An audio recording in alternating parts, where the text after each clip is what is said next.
Good afternoon, everybody, and welcome to the last Devon and Cornwall branch technical session of 2021. Joining us today are Rob and Stephen from Dunlop Conveyor Belting to give us a bit of an overview of conveyor belt selection and maintenance. So if you have any questions, please either ask them in person at the end of the presentation or post them in the chat function, and Louise and I will keep an eye on those and we'll make sure that we pick up on them at the end in some shape or form. So without further ado, I'll hand over to Stefan to start the session. Thank you, Brian. First of all, welcome, Brian and everybody, and thanks for this opportunity for us to tell something about conveyor belts. During the presentation, we'll give you a bit of a guide through the worlds of conveyor belts. I think there's much more than meets the eye. We want to teach you something on the belts, and hopefully you can use it in your own operations. It could be I'm in an office in a customer's place, so it could be that sometimes my door will open, so excuse me for that. Rob, maybe you can go to the next slide. Yeah, there we are. So we've got two hosts from Dunlop today. Myself, Stefan, I'm the regional sales manager for the UK and Ireland. And my colleague Rob. Rob is our head of application engineering. So I'm more into the sales side of things. Rob he solves our problems if there are any problems with conveyor belts. As Brian mentioned, if you have any questions, please ask them at the end of the session. We can spend certain time on subjects even when they're not mentioned in the presentation. If you want to touch a subject, just let us know, or let us know after the meeting. Easily visit our website, dunlopcb.com. There's lots and lots of information on the website. And we've just introduced a new belt app. If you in your Play Store or Google Store, if you look for belt body, you can actually find our app, and there's also lots and lots of information. Just before we start, I would just like to do a brief introduction on our operation and our locations where we are located. In here, you see the world map. The blue locations are all of our factories, and the red ones are sales offices.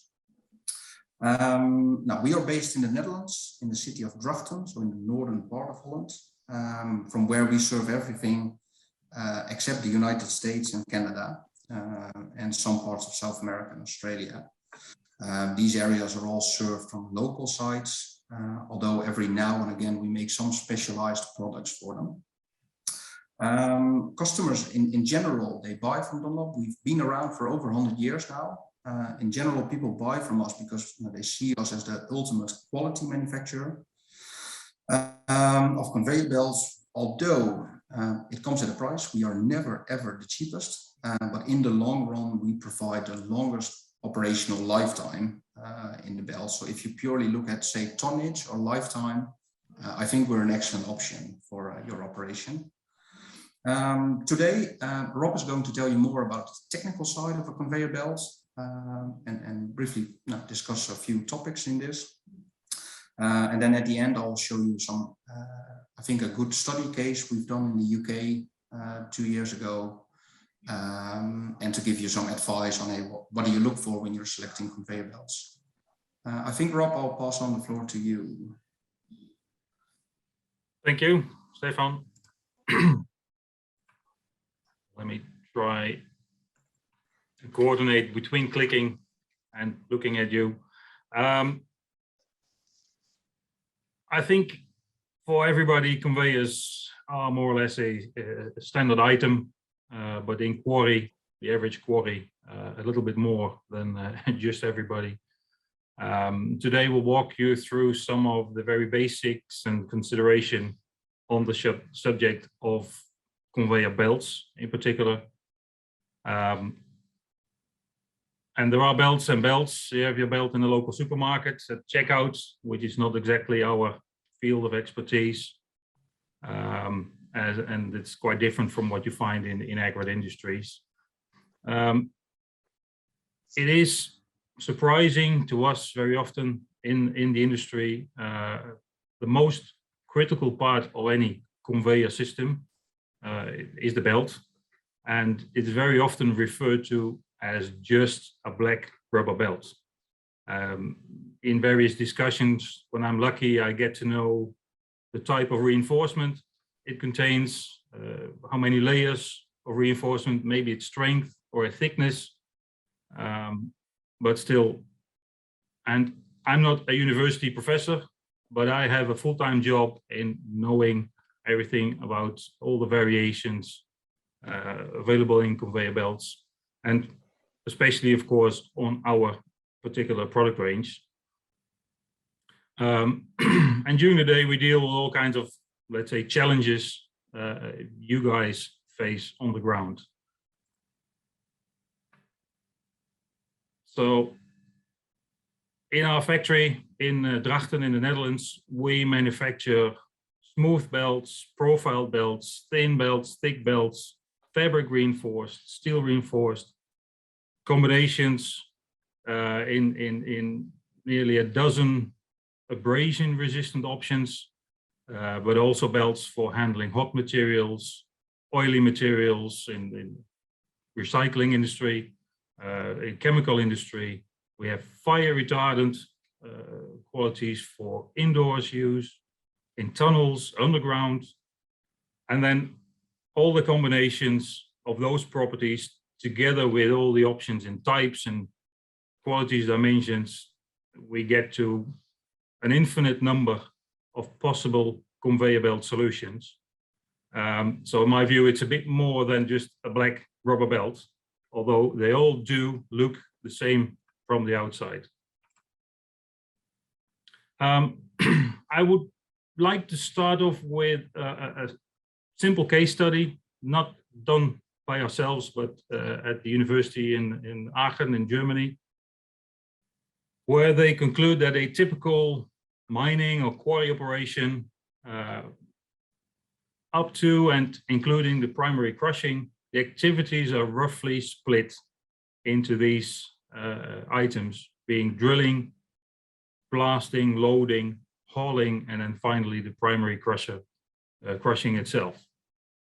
It will be different from site to site, and by all means, I am no expert on a cost structure of a typical quarry, but this information concluded that roughly between 30 and 60% of the cost of the material is originating from haulage. So let's just call that roughly half the cost, which is quite a lot in my view. So to lower the haulage cost, there's essentially two ways to achieve this. First solution, I think you buy bigger dump trucks so you can convey more material at once. And the second solution is typically to implement belts. Conveyors, I think, can save quite a lot of money in comparison to typical dump truck haulage. They're cheaper to maintain, they contain and need far fewer parts and spares compared to dump trucks. There's no operators, or fewer at least, less energy and less engines to fuel.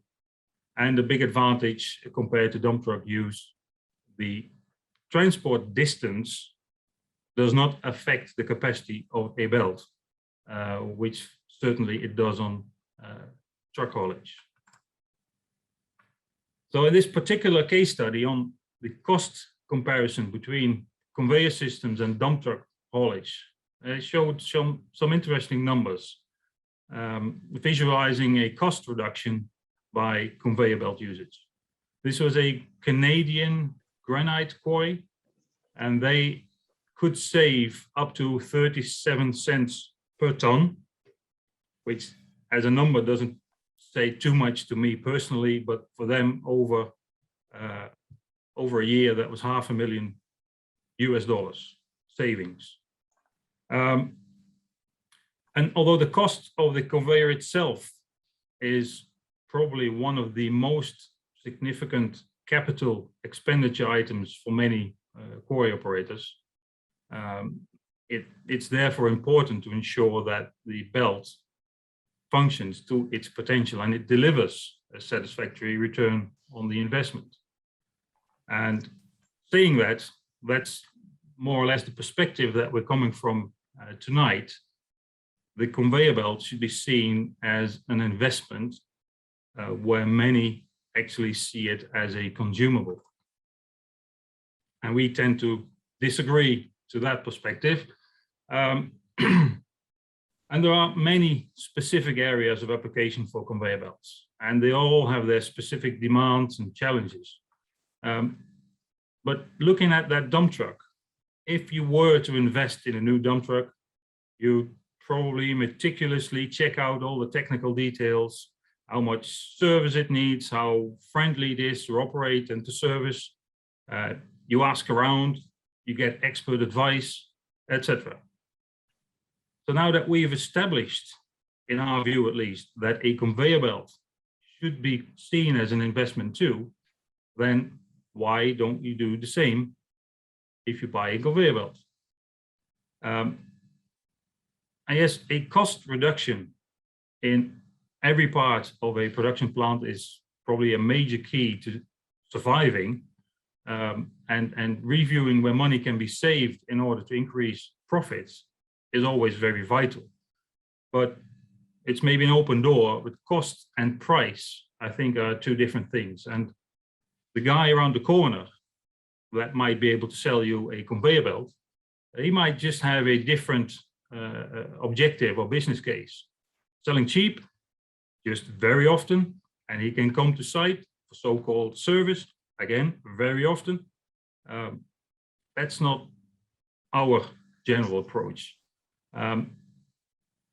Without expert advice, we see typical habits that people go more and more rugged and apparently cheaper, since they say everything just breaks or wears anyhow. But in our experience, that tends to be more or less a negative spiral, leading to more and more problems rather than a solution. So we have lots and lots of information we could tell you, share with you. Today we only have roughly half an hour, 40 minutes, but we'll try and make you a little bit more of an expert, or at least create some insight in belt specifications.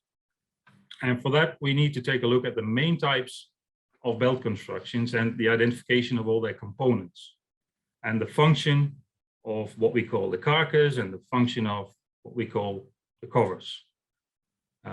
We will have a closer look at the materials used for the carcass and how each of them are identified. And then in view of ordering a belt, we all need to understand what are the absolute minimum required specification and how any additional information can assist in the selection of the best product type and quality. So the primary division leads to two main types of belts, being belts where the longitudinal tension member, which takes the tensions, the strength in a product, is made up out of steel cords, or belts where the tensions are transmitted in one or more layers of some kind of a woven fabric. And the reinforcements of a conveyor belt that transfers the operational tensions in the longitudinal direction is what we typically call the warp material, the warp direction of the belt. And basically you can say that the tension member or members, if you have multiple layers, for example, together with anything, the rubber that holds any of those cords or fabrics together, that package is what we consider the carcass. The carcass plus any covering that you put on the outside will make up the whole belt. Any additional reinforcement that is not included as a tension member for longitudinal strength, which is embedded in the cover rubber, is called a breaker layer or a breaker ply. For so-called fabric belts, we can identify the individual components. Like in this picture, 3 layers of fabric reinforcement, plus 2 layers of what we call skim rubber in between them. This package, the 3 layers of fabric and the rubber in between, is what we call the belt carcass. The rubber covering on either side, or maybe only on one side, is what we call cover, top cover, bottom cover. In case of a steel cord belt, the carcass is made up from individual longitudinal steel cords, or warp direction cords, held together by, again, the skim or bonder rubber, some people call it. And the top and bottom covers are similar to a fabric belt type. And in this example, this picture, an additional steel reinforcement layer is depicted. And this layer could be also a fabric type, since it's embedded in the top cover, and it's called a breaker ply. Should one require the top cover thickness as a net thickness on top of the reinforcement, then it's officially no longer called a breaker, but considered as a part of the belt carcass, and then it's called a weft material. You don't very often come across that. People tend to absorb the breakers in the size of the cover. So when looking into more detail as to what materials are then used to make up that conveyor belt carcass, we need to look in both the warp and the weft direction. So quick reminder, the warp is the longitudinal direction, the weft is transversal across its width. And in warp direction, the most commonly used materials are polyester for fabric-based belts, or steel cord for any steel reinforced belt type. And in weft direction, typically polyamide is used within fabric plies. Steel wires can be used in a steel mesh type of belting, and both polyamide and steel wires can also be used as a breaker.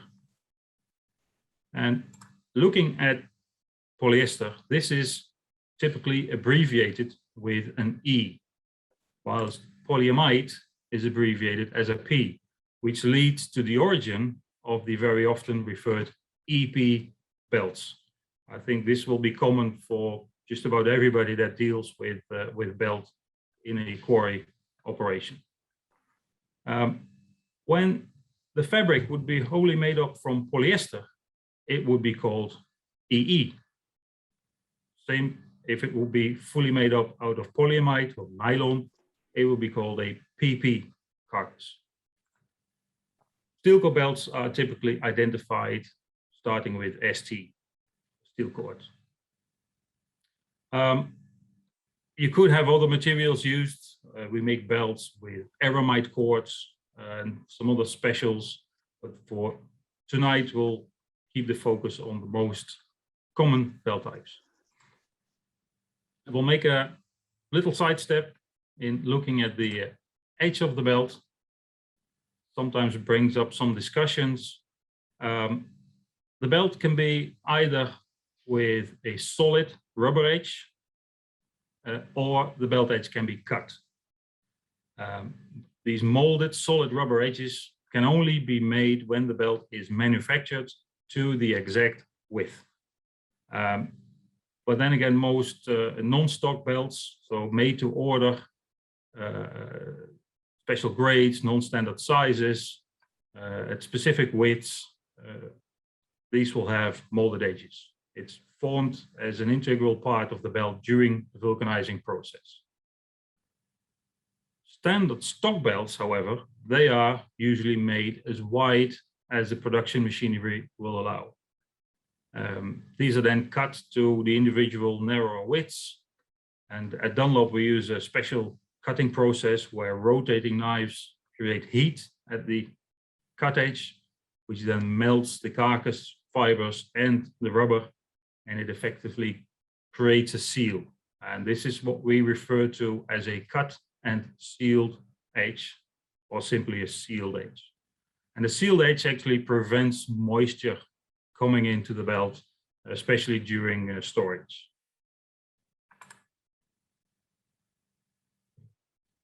So when looking at the individual, the available tensile strength of rubber conveyor belts, a very specific range is found. Belt strength typically starts around 200 Newton per millimeter, and they actually increase with 25% increments. So then this funny looking range makes sense again. Then fabric belts, they will be made up out of one or more layers of a woven carcass material. And these individual layers will follow a similar range of strength as seen on the individual ply range. It starts a bit lower, but the same 25% increment can be found. We tend to start at lowest tensile strength for an individual fabric at 125 Newton per millimeter. You find in the market a lower strength, and the range goes up to 630, even 800 is possible. In case of a steel cord belt, the strength of the belt will actually depend on the type and size or diameter of the steel cord used and how close they will be spaced within the belt. So this will allow us a specific cord type to be used on a range of belting. For example, a 5.2 millimeter cord spaced at 15 millimeters will effectively become a belt strength 1600, where the same 5.2 millimeter cord spaced at only 12 millimeter will then get more cords into the same belt, and it will become an ST 2000 strength. So we've been talking about Carcass, independent of the type of the belt. The Carcass serves a few very important purposes. Firstly, of course, it provides the required tensile strength for the application. If it were a rubber band alone, it would be far too weak and too elastic to handle the tensions and stretch in a conveyor belt application. So strength and a controlled elasticity are key features for the Carcass. And controlled elasticity, since the belt must be able to trough and flex around pulleys and accommodate curvatures to some extent. But depending on the material type and the way the loading station is built, for example, the belt will be subjected to a degree of impact from the material falling onto the belt. And the Carcass will need to absorb the energy of this impact and provide a level of tear resistance and act as a mean of damage control. So making a belt strong and resistant, it's one quite good perspective, but too much rigidity will then make it impossible for the belt to accommodate any troughed shape. So the Carcass must still provide sufficient flexibility to allow a proper troughing and still be rigid enough to provide load support to carry heavy material without too much deformation, because that would damage the belt. So since the belt's Carcass actually provides the majority of the operational properties of the belt, which actually make it usable as a heavy-duty conveyor belt, any damages to the Carcass would then reduce these properties. Therefore, the Carcass must be protected against external influences that could cause harm to the Carcass's integrity. Impact and abrasive wear, they can damage fabrics eventually and cords. Chemicals could even dissolve the Carcass reinforcement, and extreme temperatures and even fire are obviously a threat to the integrity of the Carcass and thus the whole belt. So in order to reduce the direct influence of these threads to the belt's carcass, it is protected with these outer layers of covering rubber that is specifically designed to withstand these operational conditions as well as possible. And of course, the actual design of the carcass and the quality of the covers to withstand these external influences play a big role in the final operational resistance and lifetime achievement of the whole belt.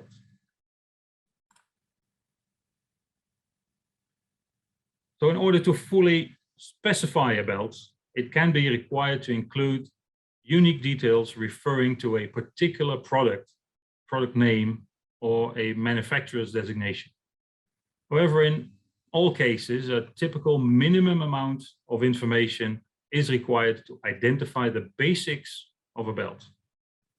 Firstly, of course, the required length and width of belt that you need, and then a reference to the carcass type, or possibly a product type or product name, followed with the strength of the belt.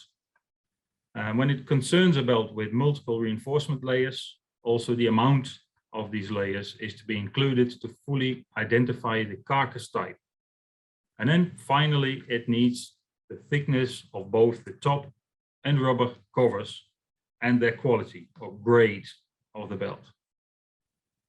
So as an example, we could require a length of 100 meters, 800 millimeter wide, polyester polyamide or EP, multiply belt of 500 Newton per millimeter strength, built up from 4 carcass plies, covered with 4 millimeters on the top and 2 millimeters of rubber on the bottom in a so-called DIN Y abrasion resistant grade.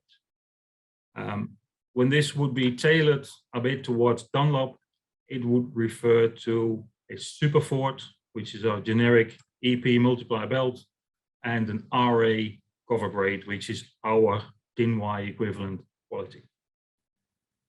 Steel cord belt specification would contain, for example, ST2000 10+6 RE, which is our DIN X quality. So again, belt type, cover thickness, and grade. In case of steel cord belting, it's generally advised to also include the preferred cord size and pitch, and especially as the required length of belt is to be used as an insert in an already operational belt. If you have a full belt replacement, probably best to follow the manufacturer's standard, which then again most likely will align with international standards. If we want to include a breaker in this specification, this is simply done by adding a T for textile or an S for steel directly behind the applicable thickness of the cover. Specific details of the breaker can always be discussed between the customer and supplier. There are many variants and there isn't really a standard for it. Maybe this is always interesting when using this example of an 800 millimeter wide Superfort 504. It actually means that that belt only breaks when applying a force on it of more than 500 Newton on each individual millimeter of the belt width. So for this 800 millimeter belt width, it means a grand total of 400,000 Newton required to break the belt. Just as a reference, that's over 40 tons in weight, which is well over the empty weight of an Airbus A320, which seems like a heavy thing to me. So when ordering a straightforward replacement, the details of an existing belt are very likely to be known. Pull it from a computer system, it's probably well documented. But nevertheless, the descriptions used in ERP or business accounting software packages may not be complete or actually up to date. It's important to provide suppliers like ourselves with the most correct and up-to-date information on the required product specification. When in doubt about the actual product choice or the completeness of the specification, for example, when you make inquiries at new suppliers, any historical information of belt types and their performance will always be very helpful to narrow down the best suitable alternative for a supplier's product range. And in all situations, even when just reordering existing specification, it will be helpful to the supplier to have a correct understanding of the operational conditions. So this includes information on the most current material type you're moving, its properties like size, temperature, any chemical composition, but also loading conditions like very large drop heights of material, and even the lump size of the material is of importance. In case it's a covered application or systems in tunnels or underground, all the information on any safety requirements is a vital part of the whole package. Basically, any relevant information that may be of importance to selecting the most suitable cost and lifetime efficient product is a vital part of the whole evaluation. In our case, in Dunlop case, we can provide a special questionnaire which you could use to provide all relevant information on the conveyor system. But you could send us drawings or whatever information there is for us to make a detailed calculation and evaluate all the properties for the optimum belt selection.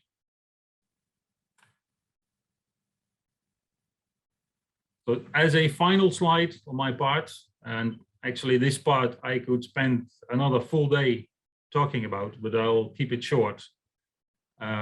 It's important to have a belt type and a belt specification that is aligned with your system. As said in the beginning, typically people will go stronger and thicker when facing any problems. But it's not always that straightforward. Pulleys must be big enough for the belt type, and the belt must be rigid enough to provide load support and flexible enough to lay down in the trough. Documentation on any belts can provide some insights to where they can be used, but other requirements on system geometry, they must also match, like flat to trough transitions, any curves in the system, and then chutes and loading conditions, they all have an effect on the impact on the belt. So incorrect liner installation, they can destroy a belt, etc., etc. So there's a lot of common sense to all of this, but when in doubt, I urge you to get support from people like myself that have a good understanding of the belt products. So let me hand over to Stefan from here. Thanks, Rob. To show you guys an example on what Rob just went through, how it could work when providing information to the manufacturer and to actually solve a problem. In the beginning of 2019, around the summertime, we've been approached by our local partner in the southwest of the UK, Vulcanizing Southwest. I'm not sure if Greg is here today, but anyway, we had a look at the following belt at Watley's Quarry. It was a conveyor number C7. It's a critical conveyor for this site, carrying crushed limestone in between 63 and 250 millimeters crushed stones.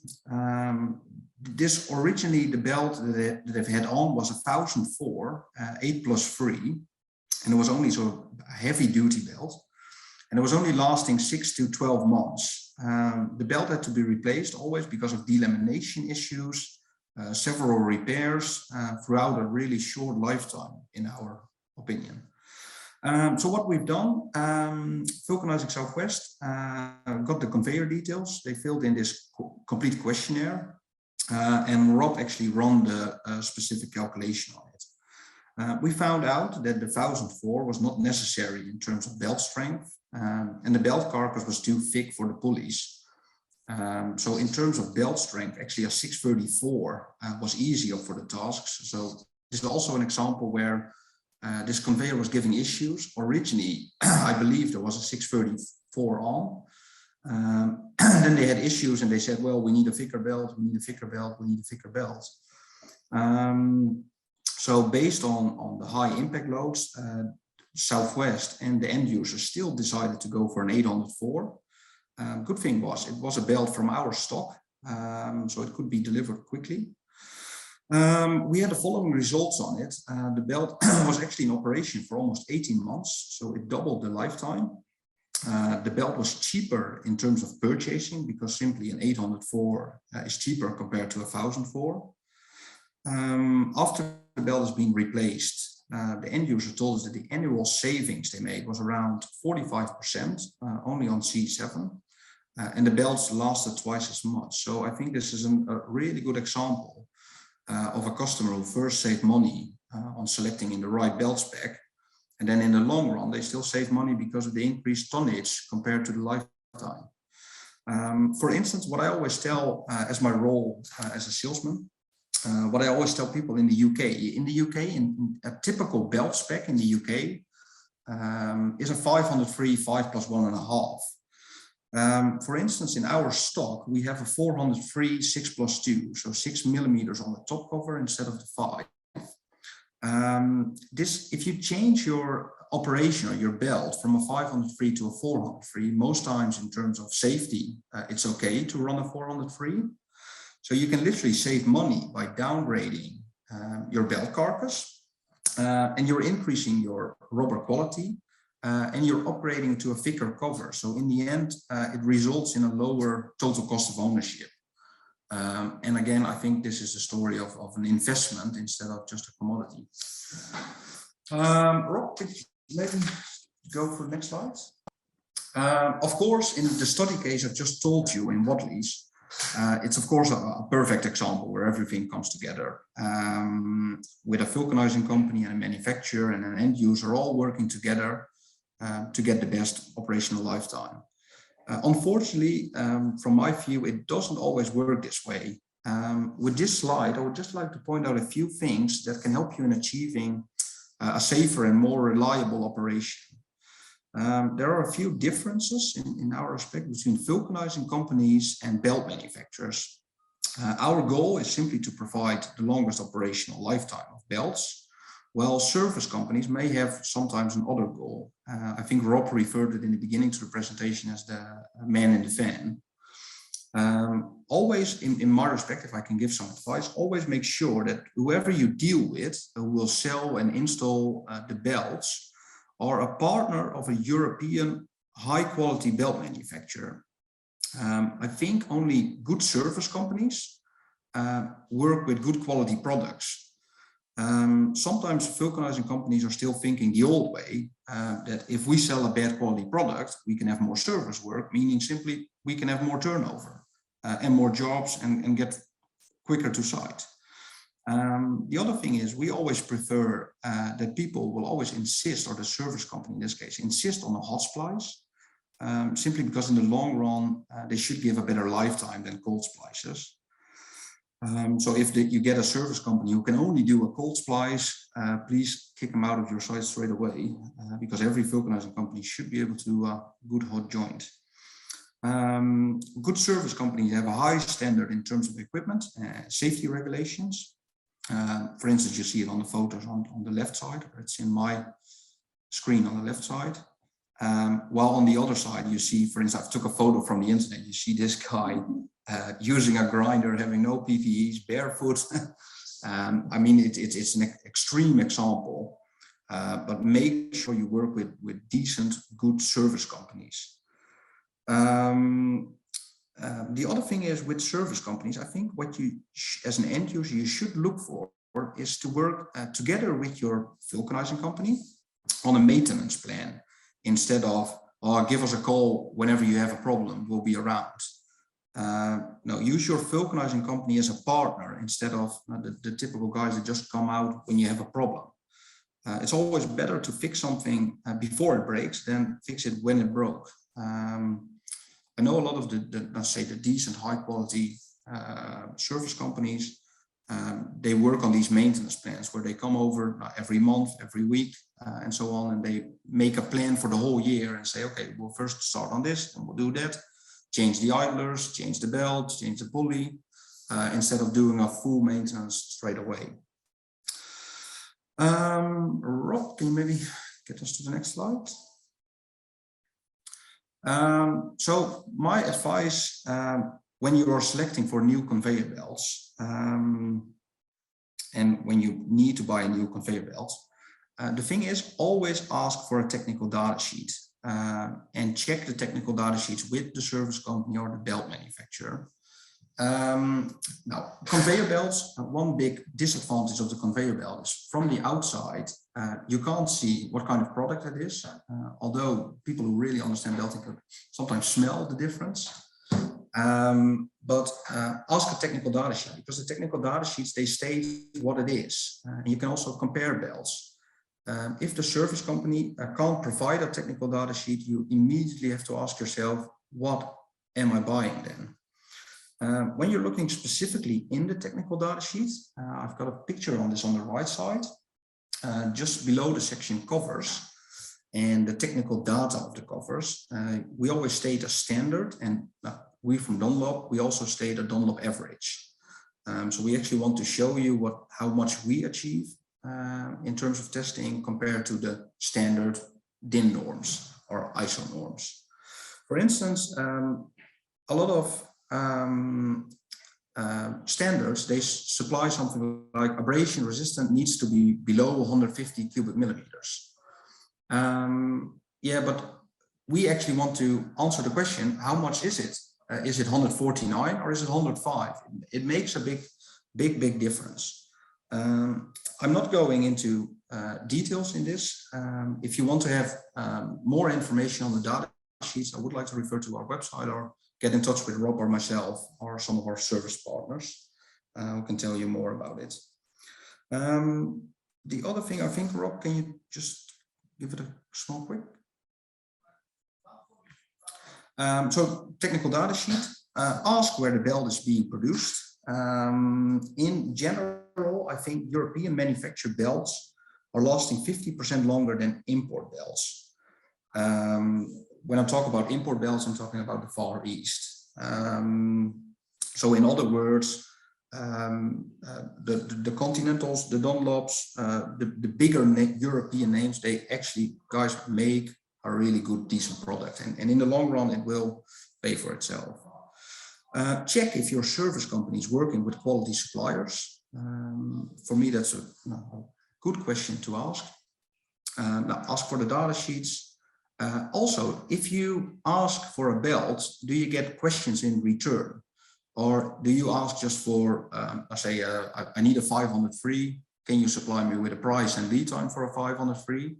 Or is the service company actually asking you questions and saying, hey, why do you need to replace your belt? Did you increase your tonnage? And so on and so on. Now, ask about molded or sealed edges. That straight away tells you if it's a stock product or if it's being specially manufactured for yourselves. Tell the service company or the belt manufacturer what's the reason for replacement. Is it just general wear or are there failures? We manufacture a comprehensive range of all different belts, belts against ripping and tearing, belts with really low abrasion figures. Name it, there's a solution for it. And of course, always check the price, because that's also a really important part, we fully understand. Rob, I think there's one more slide to go for. Yeah, some bad examples. If you want to fill me in now, if you want to come in, Rob, as well. We just took some photos. I think they come from a collection Rob took over the years. Now, this is typically what's happening. I think, Rob, you touched the subject earlier. When the belt is too weak to support its own weight, belts start to double in the conveyor, things like that. Rob, is there anything you want to add?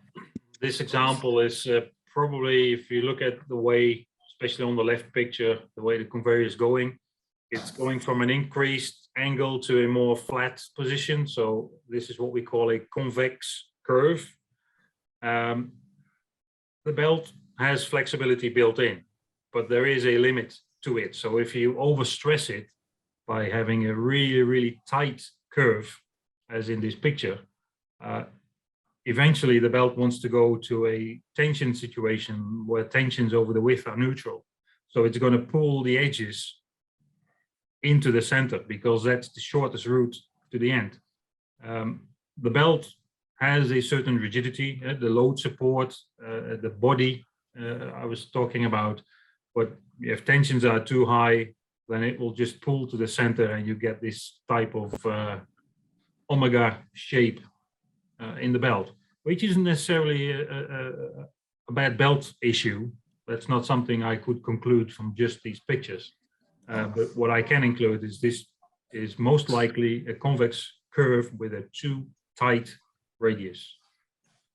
I can continue if you want, Stefan, because next picture on the left side is a rubber quality where you see these micro cracks. I'm not quite sure how well it is visible on everybody's screen. Yeah, sort of cracking, Rob. Yeah, but you know, belts are like all of us. We age, and in terms of the belt, the rubber loses some of its properties over time.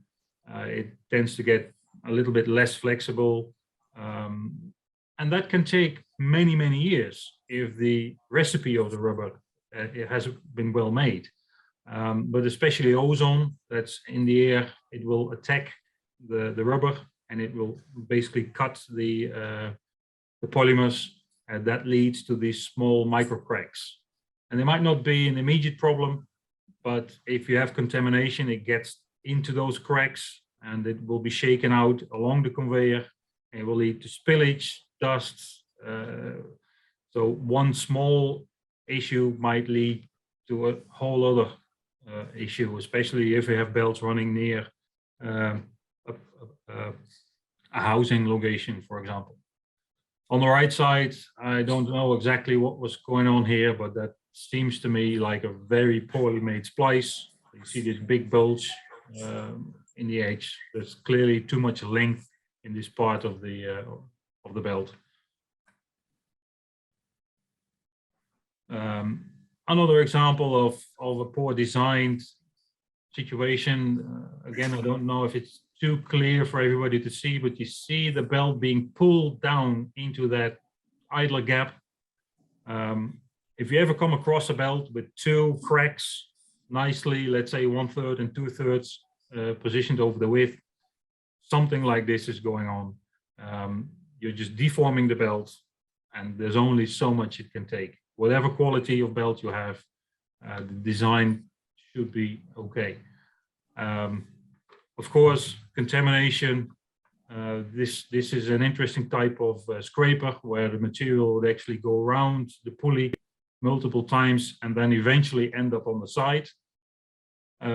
Principally speaking, yes, it could work, but it does mean that the material goes in between the belt and the pulley number of cycles, which is not necessarily something you want. It causes wear.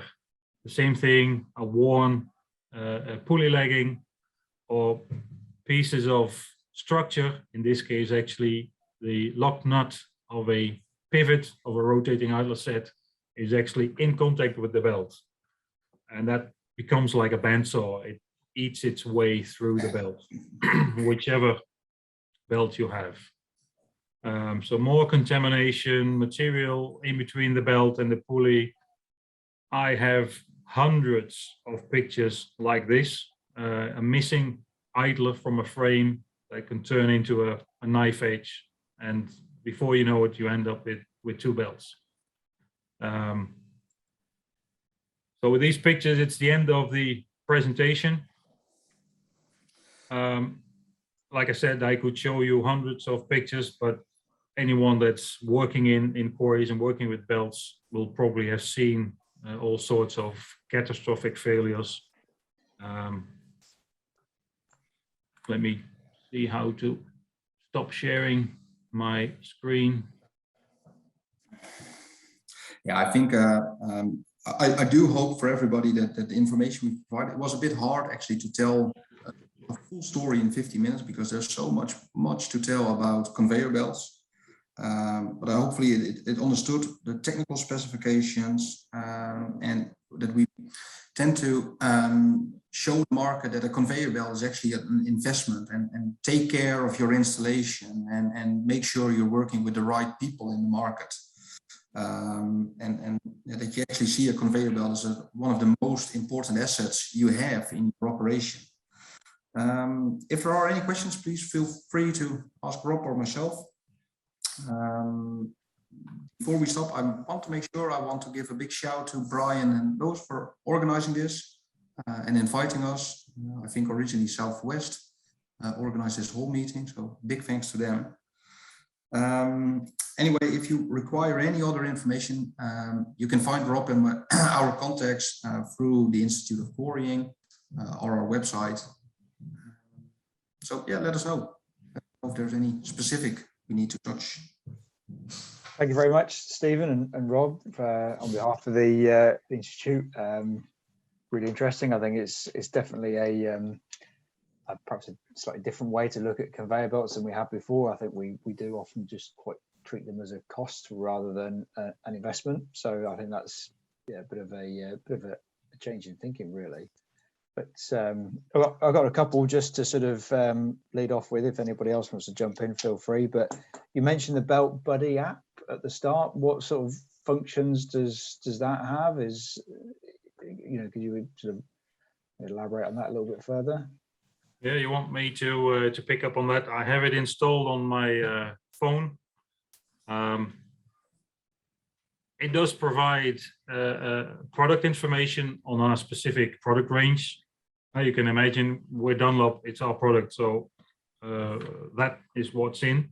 But we also provide a lot of supporting information for that. There is splicing information, so you can do a lookup for the specific belts and get basic dimensions for your splice, and you could even download a full manual that guides you through the process of splicing. But there's also a range of interesting technical calculators, from very basic, just to calculate maybe back from an existing roller belt. Who knows how many meters of belt are on there? Well, there's a calculator in there. You make some dimensions on the roll, and it calculates back how many meters that would be, or vice versa, based on the belt thickness and the length, how big the roll will be. But we can go a bit further into more technical details. You can do a full power calculation for a conveyor belt, and it is limited. If we're talking about a 15-kilometer overland conveyor, I strongly urge you to give me a shout. But for let's say straightforward systems in quarries, it will give you, and it's not an estimate, it's a full-blown power calculation, belt type. So you enter your basic details, your capacity and speeds and so on. It will tell you what's the power you need to have installed, what type of belt in terms of strength, and how much safety you will get on this certain belt type. And the transition distance, Rob, I think that's a really good tool. Yeah, I touched upon it. You can destroy a belt by trying to move it from a flat position to a trough position in an extremely short distance, because it can flex, but only so much. So you need to allow some length for that. There's a calculation for that, and there's also a calculation for that curve, of which I showed some pictures. The app is free. There's no login, there's no tracking. So if you're a Bridgestone fan or a Conti fan or whatever, you can still use it. We don't know you have it. You only steal all your contacts. That's a secret. No, but it's one of these things that's part of maybe what makes Dunlop unique. We're in a part of the market where we say, well, we can't just drop our product in the market. We want to make something good, but we also want to help our customers to get the most out of their investment. Because if your conveyor and your operation is destroying everything, it doesn't matter what you do. If you buy a very nice car and you take it out for a sailing trip, it won't survive, whichever car you have. And that's the same with our belts. Okay, So yeah, everybody involved in belting, yeah, download it. You might not use it for weeks, but at that point where you want to have it, it's there. It sounds pretty useful, yeah, and I think we probably do get into the habit of kind of just ordering what we've always had, rather than starting from first principles. A lot of our plants are 40, 50, even 60 years old in some cases, and yeah, to go back to those first principles is not something that we do, that often, to be honest. So yeah, that's we're always willing to work with you, and these things typically get initiated over the service partners that Stephen spoke about. Just to step back, have a fresh look at the situation, what's going on, and you might be using a completely wrong belt and therefore not getting any proper lifetime from it. Just having a fresh look, doing some calculations, thinking about material and conditions. And even if you don't make any changes or decisions based on it, that's up to you. There's always room for improvement. I think that's the story there. Okay, thank you. Hello, everybody. If you don't mind me asking something really quick, this is Mario Rodriguez from Belt Service Mexico. Just a quick question for you, gentlemen. Can you explain a little bit further the difference between the seal edges and the cut edges, just for my own verification? And what was the name of the app you were talking about? I just want to make sure I write it down. It seemed very, very interesting. Thank you, guys. The app is called Dunlop Belt Buddy. Dunlop, okay. So it's your pocket buddy to take with you. Dunlop Belt Buddy, and it has it's a red icon with a flying D, the Dunlop logo. Should be able to find it if you look for it. Otherwise, you can visit our website, and there's still a very annoying pop-up that comes points you to the app stores. To get back to your question, the cut, sealed, and maybe also molded edge. If you take a conveyor belt and use an ordinary knife, either a stationary, let's say Stanley knife type of belt, you will cut it and you'll have the cut edge of the belt. And because a fabric belt is made out of a woven fabric, all these layers, the edge of the belt tends to fray. You get these small fibers sticking out.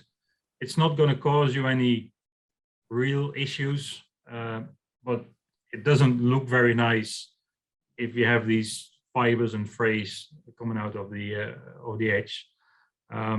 What we do, we have a cutting machine where we have rotating knives, and they rotate the opposite direction as in which we pull the belt through the machine, and the knives rotate at a much higher speed than is really needed if they would just roll with the belt, like the way you cut a pizza slice.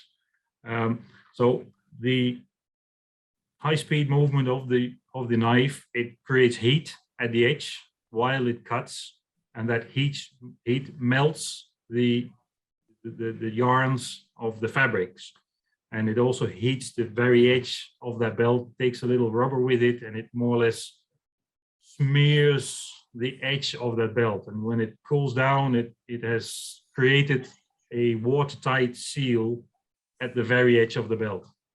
If you would take that belt and your tracking is very off and it starts touching on the structure, then it will eat its way through that layer. It's not very thick, of course, and then you'll have that frayed fabric coming out again. But at least for storage, you have that edge sealed. So if it's out in the rain and so on, no moisture can really penetrate from the edge into that belt.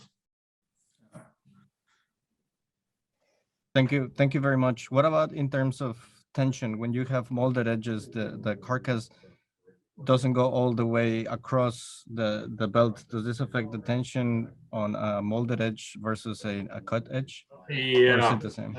I have to say, to be perfectly honest, I have to say yes, but you have to consider the effect of it. Belt strength is expressed in newtons per millimeter width in our metric system.